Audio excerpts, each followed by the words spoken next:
नमस्कार, पहाड़ समाचार देख रहे हैं आप। मैं हूं आपके साथ शुभम त्रिपाठी। बुलेटिन की शुरुआत बड़ी खबर के साथ और इस वक्त की बड़ी खबर आपको बता दें, अंकिता हत्याकांड को लेकर बड़ी खबर। तीनों आरोपियों का होगा नॉर्को टेस्ट। तो टेस्ट के लिए कोर्ट में आवेदन किया गया। आदेश मिलते ही टेस्ट की प्रक्रिया शुरू हो जाएगी। टेस्ट रिपोर्ट के बाद कोर्ट में चार्जशीट दाखिल होगी। तो बड़ी खबर आपको बता दें, बड़ी खबर सामने आ रही है।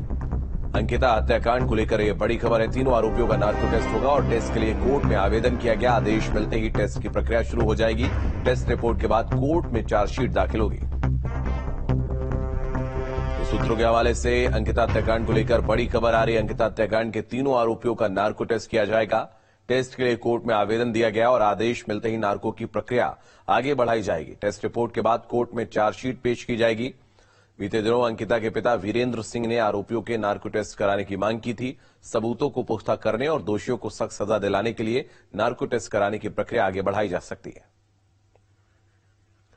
तो सुरेंद्र डसीला हमारे सहयोगी अधिक जानकारी के लिए इस वक्त हमारे साथ जुड़ रहे हैं। सुरेंद्र, आपके पास आएंगे। नार्को टेस्ट की मांग जो है वो की गई है और टेस्ट के लिए कोर्ट में आवेदन किया गया है। देखिए, बिल्कुल टेस्ट के लिए मांग की गई है, क्योंकि नार्को टेस्ट का पूरा एक प्रोसेस है। सोडियम पेंटाडिल का उसमें इंजेक्शन लगाया जाता है और जो एक्यूज है उस पर पहले उसकी कंसेंट जरूरी है। कोर्ट की परमिशन जरूरी है और उसके बाद ही आपको अनुमति मिलती है। क्योंकि पुलिस इस मामले में बहुत ज्यादा सबूत नहीं जुटा पाई थी, बहुत सारी चीजें अभी भी तलाशी जा रही थी, इसलिए नार्को टेस्ट के लिए ये आवेदन किया गया है। अगर कोर्ट ये अलाउड कर देता है तो इस पूरे मामले में बहुत कुछ सामने निकलेगा। वीआईपी से लेकर तमाम क्या पूरी कहानी की जो चैट में दिख रही है असलियत वो है, और अगर मोबाइल छिपाया गया तो कहाँ छिपाया गया, ऐसी कई सारी चीजें हैं जो सामने आ पाई। बिल्कुल। तो टेस्ट रिपोर्ट के बाद चार्जशीट दाखिल की जाएगी। सुरेंद्र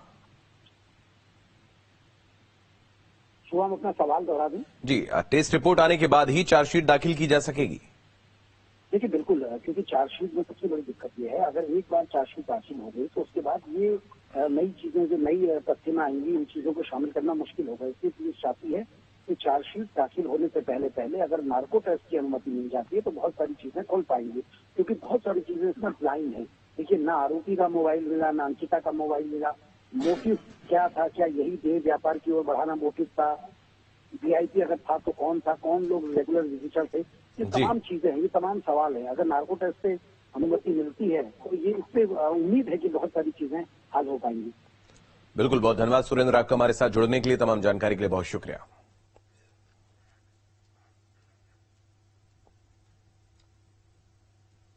वहीं देहरादून से बड़ी खबर आपको बता दें, सीएम धामी ने इलेक्ट्रिक बसों को हरी झंडी दिखाई। दून कनेक्ट इलेक्ट्रिक बसों को झंडी दिखाई है और स्मार्ट सिटी मिशन के तहत बसों का संचालन होगा। तो देहरादून स्मार्ट सिटी रेंज में चलेंगी इलेक्ट्रिक बसें। सीएम धामी ने बस की सवारी भी की। तो आपको बता दें, उत्तराखंड को नई सौगात मिल रही है और दून कनेक्ट इलेक्ट्रिक बसों को सीएम धामी ने हरी झंडी दिखाई। स्मार्ट सिटी मिशन के तहत बसों का संचालन किया जाएगा। देहरादून स्मार्ट सिटी रेंज में इलेक्ट्रिक बसें चलेंगी। सीएम धामी ने बस की सवारी भी की।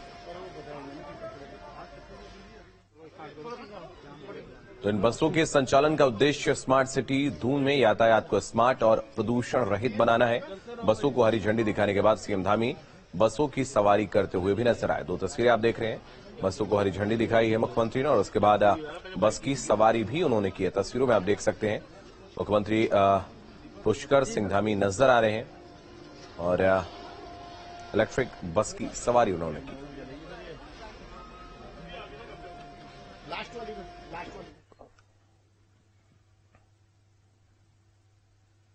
देहरादून में नेवी डे पर कार्यक्रम में शामिल होंगे सीएम धामी। शाम 5:10 पर नेवी डे पर कार्यक्रम और एट होम फंक्शन का भी आयोजन किया गया है। इस वक्त की बड़ी खबर आपको बता दें, बड़ी खबर सामने आ रही है। देहरादून में नेवी डे पर कार्यक्रम का आयोजन किया गया। कार्यक्रम में सीएम धामी शामिल होंगे। शाम 5:10 पर नेवी डे पर इस कार्यक्रम का आयोजन किया गया। तो एट होम फंक्शन का आयोजन भी इस दौरान किया गया, जिसमें मुख्यमंत्री शामिल होंगे।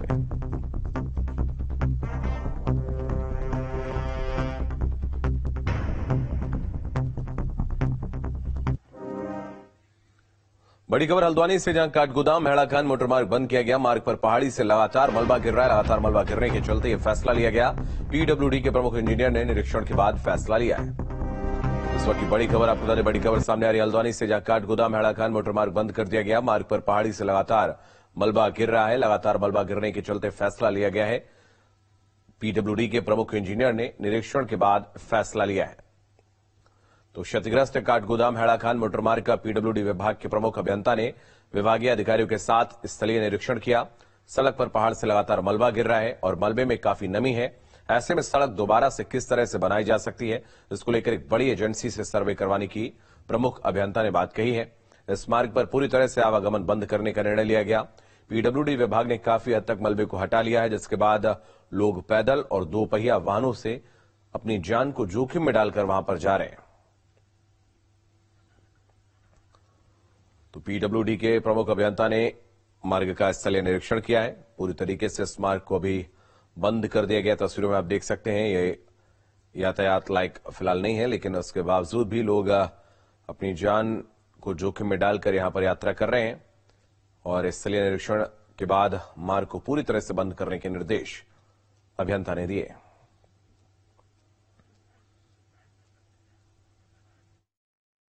लगता है कि इसमें अभी स्लिप कंटिन्यू है। स्लिप की चाहे वो उसकी क्वांटिटी कम हो गई हो, लेकिन अभी भी स्लिप है इसमें। तो इसके लिए बहुत ही ज्यादा डिटेल्ड और बहुत ही रेप्यूटेड संस्था से इसका जो है स्टडी कराने की आवश्यकता है। फिलहाल इसमें यहाँ से जो गुजरने वाले लोग हैं उनकी जान माल की क्षति को देखते हुए इसका अभी फिलहाल इस पर कोई भी ट्रैफिक अलाउ ना करने का ये निर्णय लिया जाता है। और ये इसके हित में ही होगा कि कम से कम जब तक इस पर कोई प्रिवेंटिव मेजर्स या कोई ऐसी डिटेल्ड स्टडी की रिपोर्ट हमको नहीं प्राप्त होती है, तब तक इस पर ट्रैफिक बंद रखा जाए।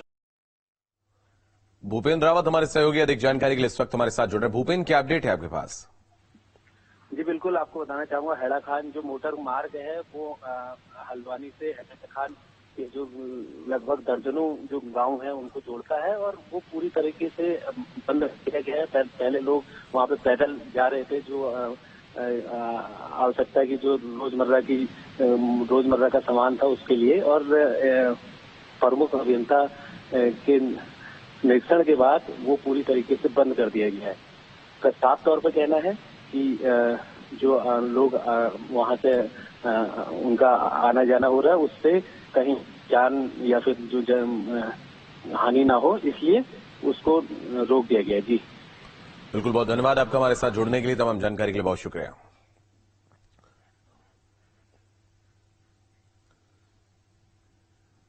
टिहरी जिले के ऊंचाई वाले इलाकों के साथ साथ नई टिहरी में 1 दर्जन से अधिक पालाग्रस्त क्षेत्रों में पाला गिरने से वाहन दुर्घटनाग्रस्त हो रहे हैं और नई टिहरी की जनता के लिए इन दिनों पाला मुसीबत बना हुआ है।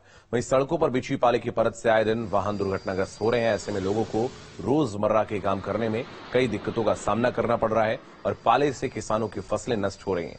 टिहरी जिले के ऊंचाई वाले स्थान प्रतापनगर, धनोल्टी, चंद्रबदनी, सुरकंडा, घनसाली, सेम मुखिम में किसानों की फसलें पाले की वजह से खराब हो रही हैं। ठंड के मौसम में लोगों को भारी मुसीबत से ना गुजरना पड़े, इसके लिए प्रयास में प्रशासन के अधिकारी जुटे हुए हैं। जितनी ग्राम पंचायतें हमारी, जितने नगर पालिकाएं यो हैं या नगर पालिका पंचायत हैं, उन सभी को निर्देशित कर दिया गया, वहां व्यवस्था की जा रही है।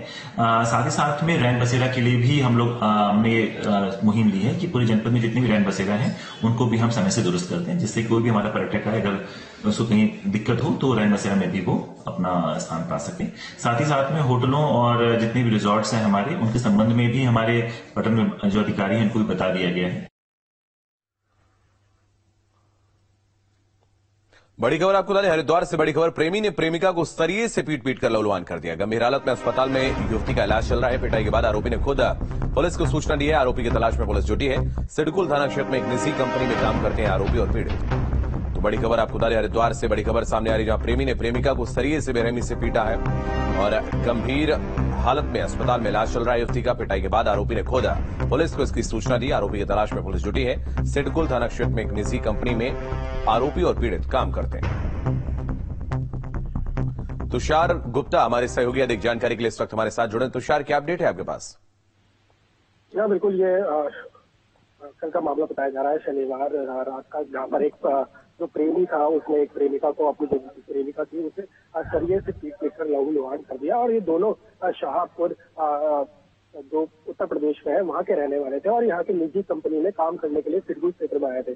और वहीं पर जो कंपनी थी, दोनों एक ही कंपनी में काम करते थे, तो वहीं पर उनकी दोस्ती हुई, प्रेम प्रसंग बढ़ा और उसके बाद दोनों आपस में मिलने लगे, जिसके बाद जो मामला है वो आगे बढ़ने लगा। जिसके बाद कुछ जो महिला बताई जा रही है, जो व्यक्ति बताई जा रही है, वो पहले से शादीशुदा बताई जा रही है, जिसके कारण जो दोनों में विवाद था वो बढ़ता जा रहा था। क्योंकि जो लड़का था, जो युवक था, जो शाहजहांपुर का रहने वाला, उत्तर प्रदेश का रहने वाला था, वो बार बार युवती पे शादी का दबाव बना रहा था। लेकिन जो महिला थी वो उसे मना कर रही थी क्योंकि उसका भी पहले से परिवार था।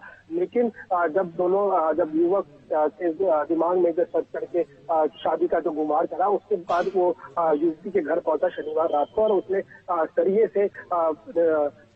से युवती पर हमला कर दिया, जिसके बाद वो लहूलुहान हो गई। और ये पूरा मामला जो है वो पूरा सिडकुल क्षेत्र का है। और सिडकुल पुलिस को जब सूचना मिली और वो सूचना खुद युवक ने दी जिसने ये अपराध किया है, और वो जब उसने बोला कि मैं रविदास मंदिर के पास हूँ और मैंने अपनी महिला जो मेरी प्रेमिका है उसे पीट के मार दिया। लेकिन उसके बाद जब पुलिस वहां पर पहुंची तो युवक गायब था, वहां से रफू चक्कर हो चुका था। और लेकिन जो पुलिस प्रशासन है उसने युवती को 108 की मदद से अस्पताल पहुंचाया। फिलहाल जो महिला की हालत है वो नाजुक बताई जा रही है और जो आरोपी है वो फरार है और पुलिस इसकी जांच कर रही है। जी बिल्कुल, आप बने रहिए तुषार हमारे साथ। तो गंभीर हालत में अस्पताल में युवती का इलाज लगातार जारी है। बड़ी खबर आपको बता दें, हरिद्वार में चला HRDA का बुलडोजर, प्राधिकरण ने हटाए अवैध निर्माण को ध्वस्त करवाया गया। हरिद्वार रुड़की विकास प्राधिकरण ने यह कार्रवाई की है। इस वक्त की बड़ी खबर आपको बता दें, बड़ी खबर सामने आ रही है, जहां हरिद्वार में HRDA का बुलडोजर चला, प्राधिकरण ने अवैध निर्माण को हटाया, तो अवैध निर्माण को ध्वस्त करवाया गया है। हरिद्वार रुड़की विकास प्राधिकरण ने यह कार्रवाई की है। HRDA द्वारा लगातार ही जो है मार्च 2022 के बाद जो है लगातार जो भी अवैध प्लाटिंग है, अवैध निर्माण है, उसके खिलाफ कार्रवाई निरंतर जारी है। और आज भी जो है 6 कॉलोनियों पे जो है हमारी जो है सीलिंग की कार्रवाई हुई है। और आगे भी ये लगातार कार्रवाई जो जहां भी ये संज्ञान में आ रहे कि कोई प्रकरण जहां अवैध रूप से प्लाटिंग डेवलप की जा रही है, उनके खिलाफ कार्रवाई लगातार जारी रहेगी।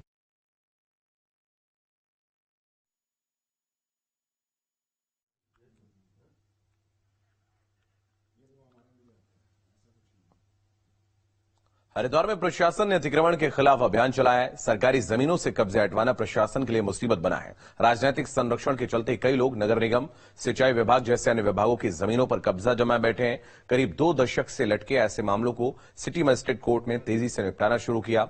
सिटी मजिस्ट्रेट अवधेश सिंह ने पीपी एक्ट के तहत बीते 1 साल में 50 से ज्यादा मामलों पर सुनवाई करते हुए कई अवैध कब्जा धारकों को बेदखल किया और सरकारी जमीनों को मुक्त करवाया।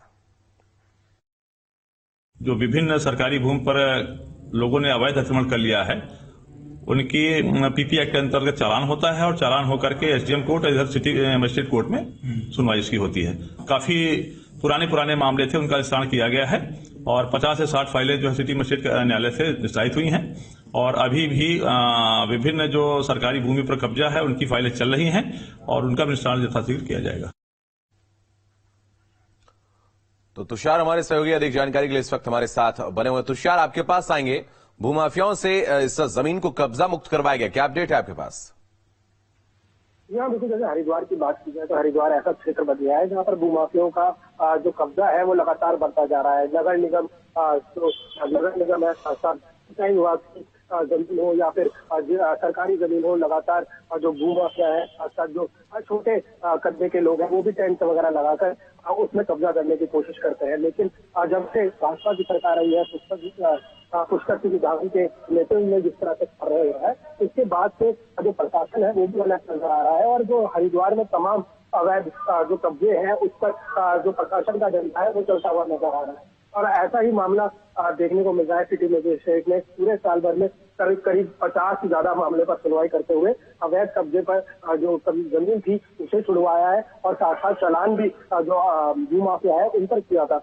बात की जाए तो हरिद्वार की है, हरिद्वार में लगातार जो भूमाफिया है उनका जो दबदबा बनता जा रहा है। लेकिन जो भाजपा का जिस तरह से जीरो टॉलरेंस की सरकार है और साथ साथ जो प्रशासन की तरफ जिस तरह से रवैया है पुष्कर सिंह धामी का, उसके हिसाब से प्रशासन काम कर रहा है। और जो भूमाफिया है, चाहे वो किसी भी प्रकार के हो, चाहे वो कितना भी दबदबा हो, उनकी रीढ़ की हड्डी तोड़ने का प्रशासन पूरा काम कर रहा है। जी बिल्कुल, बहुत धन्यवाद आपका हमारे साथ जुड़ने के लिए तुषार। तमाम जानकारी के लिए बहुत शुक्रिया।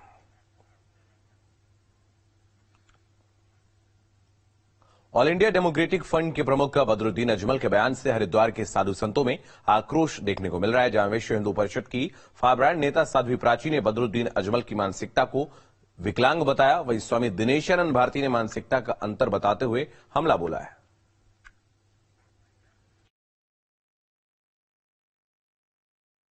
बदरुद्दीन जैसे लोगों की मानसिकता को मैं कहूंगी कि इनकी मानसिकता विकलांग मानसिकता है। हमारे समाज में व्यक्ति अपने कैरियर पर ध्यान देता है, इनके यहाँ पर केवल एक ही काम है, बच्चे पैदा करना, और कोई काम ही नहीं है भाई। मैं समझती जो जिनकी मानसिकता विकलांग मानसिकता, उनको क्या जवाब देना है, जनता खुद समझती है। थोड़ा सा मानसिकता का अंतर है। उनको लगता है कि उनके बच्चे अगर 21 साल से ज्यादा बड़े हो गए तो वे पथभ्रष्ट हो जाएंगे और चरित्रहीन हो जाएंगे। उन्हें हिंदू परंपराओं का ज्ञान नहीं है। और हिंदू जो है, सबसे पहले हिंदुओं में आज की डेट में करियर पर ध्यान दिया जा रहा है कि लड़का कुछ बन जाए, अपने पैरों पर खड़ा हो जाए, अपने पत्नी और बच्चों को पाल सके, इस लायक बन जाए। इसलिए थोड़ा विवाह में हो सकता है विलंब हो रहा है। 40 साल का कोई विलंब नहीं होता है।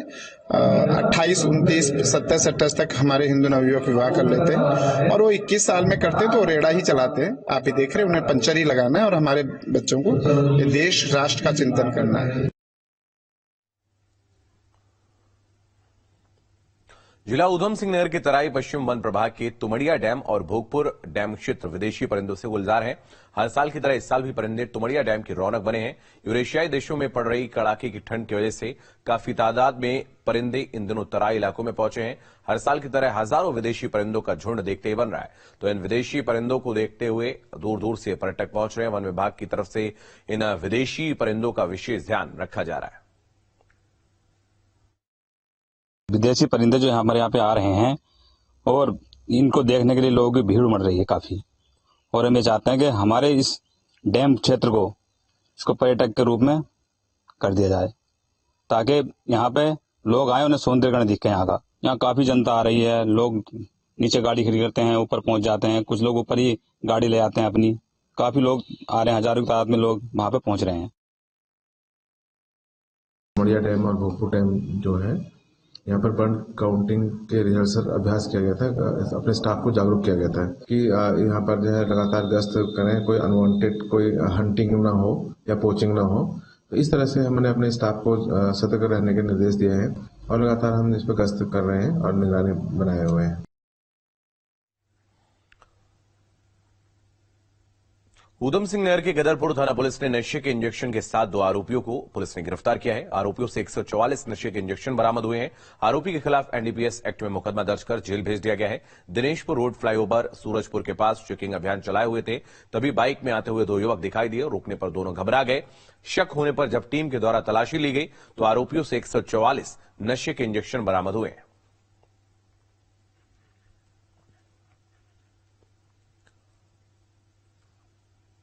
वक्त फिलहाल एक छोटे से ब्रेक का, फौरन लौटेगा।